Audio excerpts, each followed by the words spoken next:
2021년 1월 12일 화요일 새벽 기도회를 하나님 앞에 드리시겠습니다.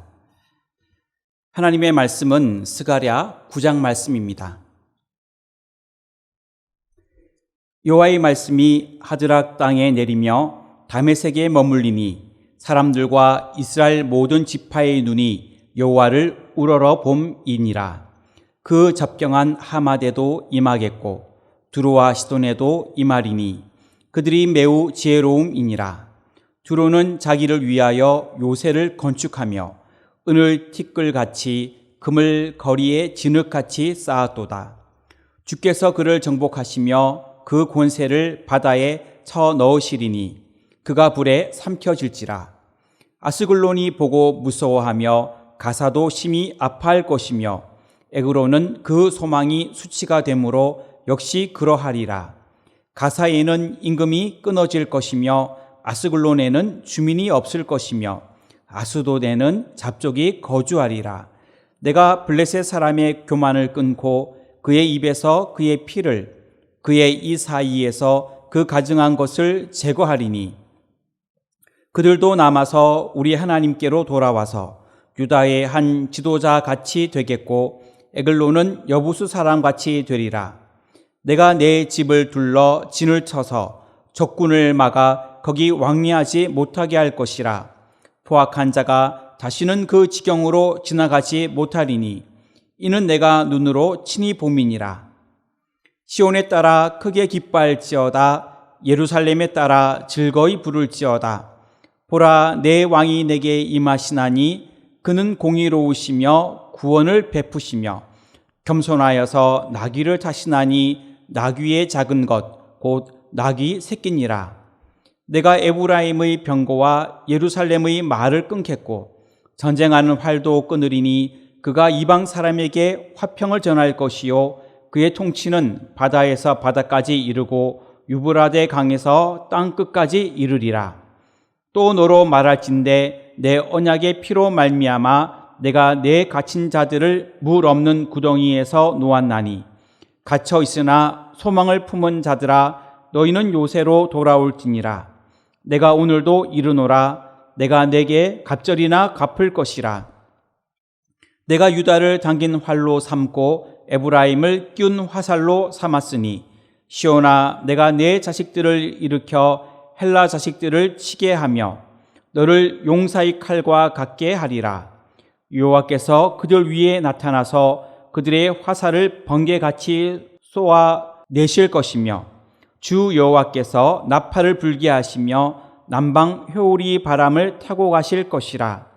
만군의 여호와께서 그들을 호위하시리니 그들이 원수를 삼키며 물맷돌을 밟을 것이며 그들이 피를 마시고 즐거이 부르기를 술 취한 것 같이 할 것인즉 피가 가득한 동이와도 같고 피 묻은 제단 모퉁이와도 같을 것이라.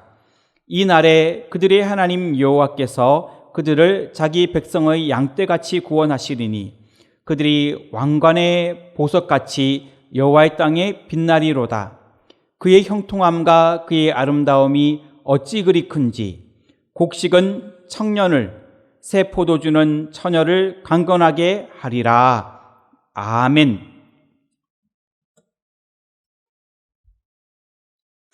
오늘 하루도 하나님께서 함께 하시는 귀하고 복된 하루가 되어지기를 주님의 이름으로 축원합니다.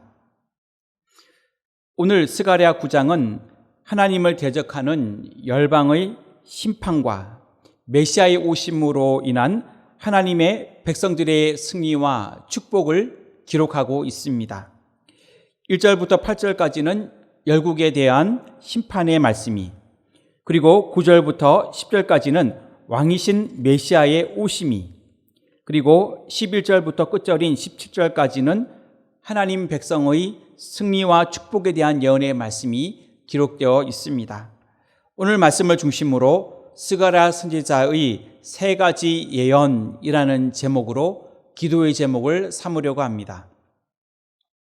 첫째로 스가랴 선지자의 세 가지 예언, 대적자들을 향한 심판의 예언입니다. 1절부터 8절까지인데 4절 말씀을 읽겠습니다. 주께서 그를 정복하시며 그의 권세를 바다에 쳐 넣으시리니 그가 불에 삼켜질지라. 아멘. 1절부터 8절까지의 말씀을 보게 되면 하나님의 백성들을 대적했던 그 원수들에 대해 심판의 말씀이 기록되어 있습니다. 1절과 2절은 수리아에 대한, 그리고 3절과 4절은 베니게에 대한, 그리고 5절부터 7절까지는 블레셋에 대한 하나님의 공의로우시며 엄정하신 심판의 말씀이 기록되고 있습니다. 하나님께서는 이스라엘의 대적자들에게 하나님의 심판이 임할 것을 말씀하셨습니다. 심판의 이유는 이스라엘의 대적자들이 선민 이스라엘을 괴롭혔고 하나님의 공의로우심을 무시하였기 때문입니다. 특히 4절에서는 두로의 심판을 말씀하고 있는데, 두로의 경우에 두로는 높은 성벽과 많은 부로 인하여 교만하였고 또 그들은 포악하였으며 우상을 숭배하였습니다.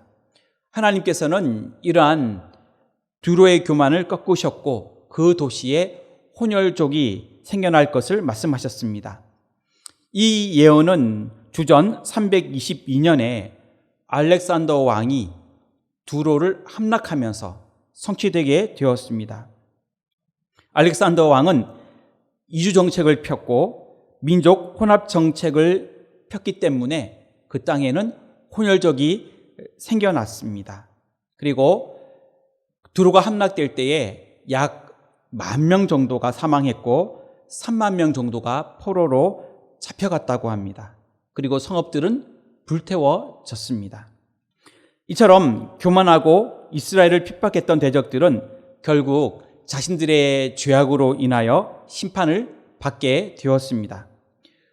저와 여러분 모두가 죄에서 떠나 오직 믿음으로만 살아갈 수 있기를 주님의 이름으로 축원합니다. 둘째, 스가랴 선지자의 3가지 예언. 왕으로 오시는 메시아에 대한 예언입니다.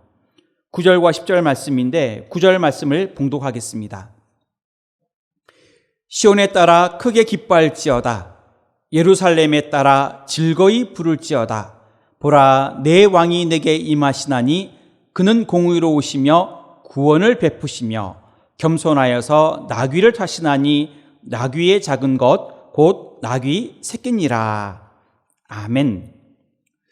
9절부터 10절까지의 내용은 왕으로 오시는 메시아에 대한 예언의 말씀입니다. 장차 오실 메시아는 왕으로 오신다고 성경은 말씀하고 있습니다. 그 왕으로 오시는 메시아는 공의롭고 구원을 베푸시고 겸손하여 나귀를 타시고 전쟁을 멈추게 하시고 화평을 전하시고 온 세상을 통치하시는 분이다, 이렇게 말씀하고 있습니다. 9절에 보면 내 왕이 내게 임하나니 이렇게 말씀하고 있는데, 여기서 왕은 다윗의 왕위를 이어받아 영원히 하나님의 택한 백성을 다스리시는 메시아를 의미합니다. 그리고 9절에 공의롭다는 말은 왕으로 오시는 메시아의 성품이 공의롭다는 것입니다. 9절 하반절에 보면 겸손하여 나귀를 타시는데 나귀의 작은 것 나귀 새끼를 타고 오신다, 이렇게 말씀하고 있습니다. 고대 이스라엘 사회에서는 나귀는 중요한 운송수단이었습니다. 그런데 솔로몬 시대가 되면서 무역이 발달하면서 말이 수입되게 됩니다. 그래서 그때부터는 높은 지에 있는 사람들은 말을 타게 되었습니다. 그런데 메시아가 나귀 새끼를 타고 오신다는 말씀은 메시아가 자기를 낮추어 사람을 섬기는 자로 오시는 것을 말씀하는 것입니다. 스가랴 선지자는 왕으로 오시는 메시아로 인하여 모든 전쟁이 그치게 될 것이고 화평이 임하게 될 것이며 그의 통치가 영원할 것이라고 그렇게 예언하고 있습니다. 저와 여러분 모두가 우리 예수님을 왕으로 모시고 날마다 그 왕을 모시고 살아갈 수 있는 저와 여러분 모두가 되시기를 주님의 이름으로 축원합니다. 마지막 셋째로 스가랴 선지자의 3가지 예언. 하나님의 자녀들을 향한 승리와 축복 예언입니다. 11절부터 17절까지인데 16절과 17절 말씀을 읽겠습니다. 이 날에 그들의 하나님 여호와께서 그들을 자기 백성의 양떼같이 구원하시리니 그들이 왕관의 보석같이 여호와의 땅에 빛나리로다. 그의 형통함과 그의 아름다움이 어찌 그리 큰지 곡식은 청년을 새 포도주는 처녀를 강건하게 하리라. 아멘. 메시아의 굴속 사역으로 인해 갇힌 자들이 해방되고 하나님의 백성들이 승리와 축복을 누리게 될 것을 예언하고 있습니다. 좀 구체적으로 본다면 11절 하반절에서는 내가 내 갇힌 자들을 물 없는 구덩이에서 놓았나니 이렇게 표현하고 있고 12절 상반절에서는 갇혀 있으나 소망을 품은 자들아 너희는 요새로 돌아올지라. 그리고 13절 하반절에서는 너를 용사의 칼과 같게 하리라. 15절 중간에 보면 그들이 원수를 삼키고 물맷돌을 밟을 것이며, 그리고 16절 상반절에는 그들을 자기 백성의 양떼같이 구원하시리니, 반복해서 하나님의 구원에 대해 예언하고 있으며 그 하나님의 자녀들이, 백성들이 승리하게 될 것임을 예언하고 있습니다. 그리고 17절 말씀을 보게 되면 하나님의 백성들이 누리게 될 종말론적 축복과 영광에 대하여 예언하고 있습니다. 여기서 곡식과 포도주가 나오는데 곡식과 새 포도주가 의미하는 것은 풍성한 수확을 의미합니다. 그런데 이 곡식과 포도주에 대해 이렇게 말합니다. 곡식은 청년을 강건하게 하고 새 포도주는 처녀를 강건하게 한다라고 말씀하고 있습니다.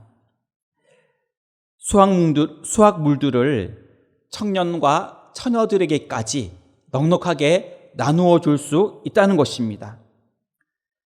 하나님의 축복이 차고 넘치게 되었다는 그러한 말씀인 것입니다. 저와 여러분의 모든 삶 속에도 하나님의 이러한 승리와 축복이 우리의 삶에 가득가득 넘치기를, 그리고 2021년 한 해 동안 가득 차고 넘치기를 주님의 이름으로 축원합니다. 말씀을 정리하겠습니다. 스가랴 선지자의 세 가지 예언. 첫 번째는 대적자들을 향한 심판의 예언입니다. 둘째는 왕으로 오시는 메시아에 대한 예언입니다. 셋째는 하나님의 자녀들을 향한 승리와 축복의 예언입니다. 이러한 삶을 살아갈 수 있기를 주님의 이름으로 축원합니다. 하나님, 코로나19로 인하여 어려움 중에 있습니다. 하나님, 이 어려움이 속히 물러가게 하시고 우리에게 치유의 역사가 일어나게 하시고 또한 믿음으로 이 모든 어려움들을 잘 이겨내게 하여 주시옵소서. 새 성령 건축 중에 있사오니 하나님 사고 없이 민원 없이 그리고 계획대로 예정대로 건축이 잘 진행되게 하여 주시옵소서. SC는 건축위원회와 당회 위에 또 모든 관계자들 위에 하나님이 함께하여 주시옵소서. 세워주신 담임 목사님에게 영육간에 강건케 하시며 말씀의 능력과 성령 충만함과 영적 기도력을 더하여 주옵시고 이 나라와 민족과 대통령을 붙들어 주옵시고 각 선교지 위에 인도 캄보디아 미전도 종족 위에 조도 선교 위에 함께하여 주시옵소서. 2011년에도 하나님께 간절히 기도하는 개인의 모든 기도 제목들 위에 함께 하시기를 원합니다. 건강의 문제도, 물질의 문제도, 또 가정의 모든 문제도, 직장과 앞길의 문제도, 자녀들의 학업과 진로와 결혼과 취업의 모든 문제도 주님께 맡기오니 주님 함께하여 주옵시고 우리의 삶 가운데 응답의 역사가 넘치게 하여 주시옵소서. 오늘 하루도 힘있게 붙들어 주시기를 원하옵고 이 모든 말씀 예수님의 이름으로 기도하옵나이다. 아멘.